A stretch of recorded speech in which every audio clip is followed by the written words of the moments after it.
श्रीमन्महागणाधिपतये नमः। सदा निम्बवृक्षस्य मूलादिवासात् सुधास्राविणं तिक्तमप्यप्रियन्तं तरुं कल्पवृक्षादिकं साधयन्तं नमामीश्वरं सद्गुरुं साईनाथं। साईनाथ परब्रह्मणे नमः। విశ్వకర్మ పరబ్రహ్మణే నమః। ప్రస్తుత కాలంలో మనకు జాతకరీత్యా ఎన్నో రకాల సమస్యలు ఉన్నప్పటికీ పరిహారాలతో మనము మంచి జీవితాన్ని పొందుతూ ఉన్నాం. కానీ ప్రస్తుత కాలంలో ఈ 2025వ సంవత్సరం సెప్టెంబరు 7వ తారీఖు నాడు గ్రహణం చంద్రగ్రహణం ఏర్పడబోతుంది. ఈ యొక్క చంద్రగ్రహణము రాహువుకి సమీపంలో ఉండడం వల్ల రాహుగ్రస్త చంద్రగ్రహణంగా దీన్ని చెప్పడం జరుగుతుంది. అదేవిధంగా ఈ యొక్క గ్రహణాన్ని సంపూర్ణ చంద్రగ్రహణంగా కూడా పరిగణించడం జరుగుతుంది. ఈ యొక్క సంపూర్ణ చంద్రగ్రహణం జరిగేటప్పుడు మనకు చంద్రుడు నిండు ఎరుపు వర్ణంలో కనబడుతూ దర్శనమిస్తాడు. కాబట్టి ఈ యొక్క గ్రహణాన్ని ఇంగ్లీష్లో బ్లడ్ మూన్ గ్రహణంగా కూడా పేర్కొనడం జరుగుతుంది.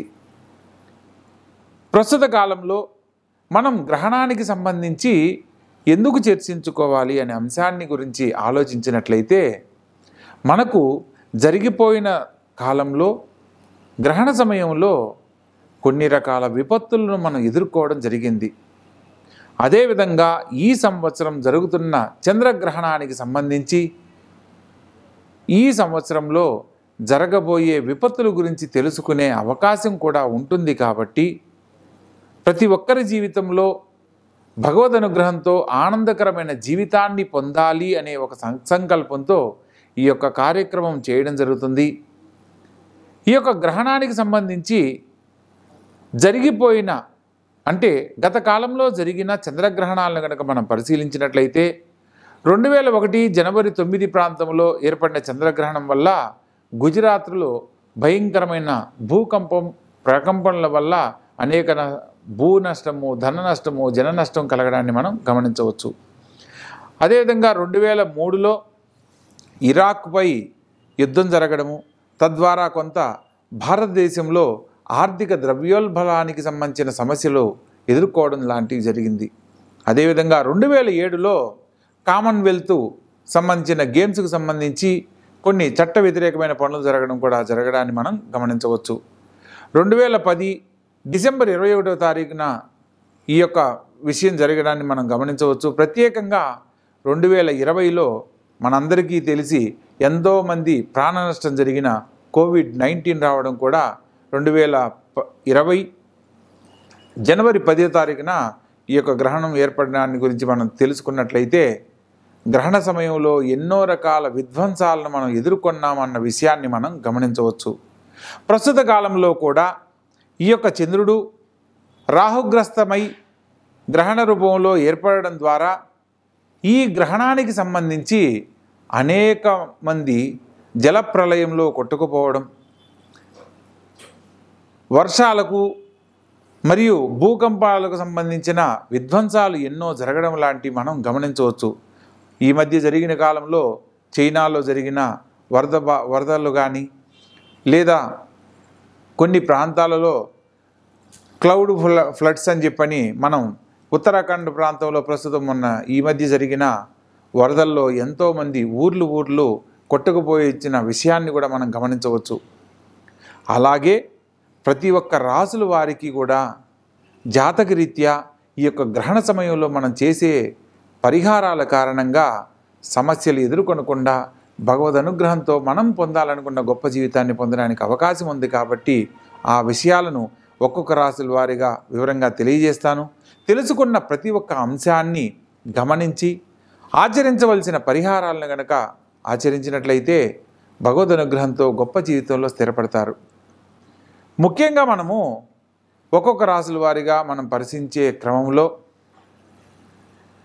ప్రస్తుత కాలంలో గ్రహ సంచారం గురించి కూడా తెలుసుకుందాం. మిథున రాశిలో గురుగ్రహ సంచారము, సింహరాశిలో కేతువు రవి బుధుల సంచారము, అదేవిధంగా కన్యా రాశిలో కుజగ్రహ సంచారము, అదేవిధంగా కుంభరాశిలో రాహువు చంద్రుడు మరియు మీనరాశిలో శనిగ్రహ సంచారం జరుగుతున్నాయి.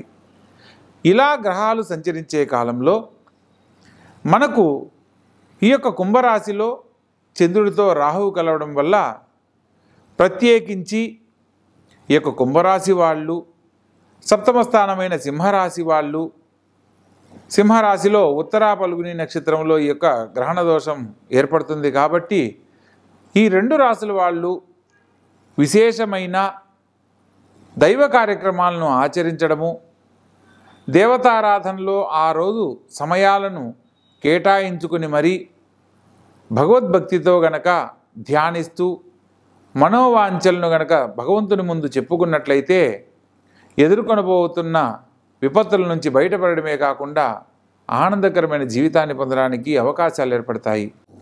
ఈ యొక్క వృషభ రాశి జాతకులను కనుక పరిశీలించినట్లయితే గ్రహణ సమయానికి సంబంధించి చతుర్థ స్థానమైనందువల్ల పిల్లలు విద్య యందు అత్యధిక శ్రద్ధతో మాత్రమే ఉత్తీర్ణత సాధించగలరు.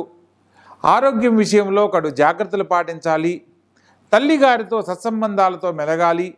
తల్లిదండ్రులతోటి ఎటువంటి వాదోపవాదనలు చేయకూడదు అన్న సత్యాన్ని తెలుసుకొని నడుచుకోవడం ఎంతో ముఖ్యము. ప్రత్యేకంగా ఒక ముఖ్యమైన పనిని ఆచరించబోయేటప్పుడు తల్లిగారి ఆశీర్వచనం మేరకు తీసుకొని ఆచరించే ప్రతి పనిలో కూడా తప్పక విజయ ఫలితాలు పొందుతారు అన్న విషయాన్ని మనం తెలుసుకోవచ్చు. ఈ రాశి వారికి గ్రహణ పట్టు విడుపు కాలాలలో శివారాధన, ప్రత్యేకించి ఓం నమశివాయ అనే మంత్రంతో ఈశ్వరునికి నీటితో కానీ బిల్వపత్రాలను సమర్పిస్తూ కానీ లేదా ఆవు పాలను సమర్పిస్తూ కానీ దేవతారాధన చేసిన వారికి అత్యద్భుతమైన ఫలితాలు కలుగుతాయి.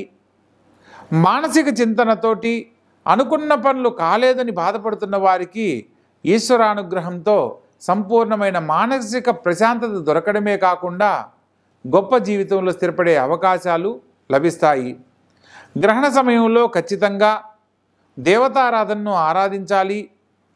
బ్రాహ్మణులకు సంబంధించి బియ్యము, అదేవిధంగా పాలు, తెల్లని వస్త్రము, వెండి నాగప్రతిమను, ఒక పీచుదీయని టెంకాయను 2 ఇస్తరాకుల్లో ఏర్పాటు చేసి బ్రాహ్మణునికి దానం ఇచ్చి మనసులో ఉన్న సంకల్పాన్ని కనుక చెప్పుకున్నట్లయితే అతి శీఘ్రముగా వారు కోరుకున్న గొప్ప జీవితాన్ని పొందడమే కాకుండా గృహయోగానికి సంబంధించిన శుభవార్తలు విని గృహయోగ లాభాన్ని పొందే అనుకూలత లభిస్తుంది.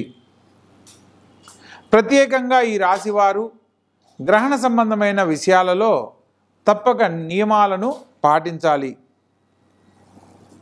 గర్భస్థ దోషాలు కలగకుండా ఉండేందుకు కూడా మీరు చేసే పరిహారాల కారణంగా చక్కని ఫలితాలు పొందడానికి అవకాశం ఉంటుంది. నూతన దంపతులకు తప్పకుండా ఆచరించి ఆనందకరమైన జీవితంలో స్థిరపడండి.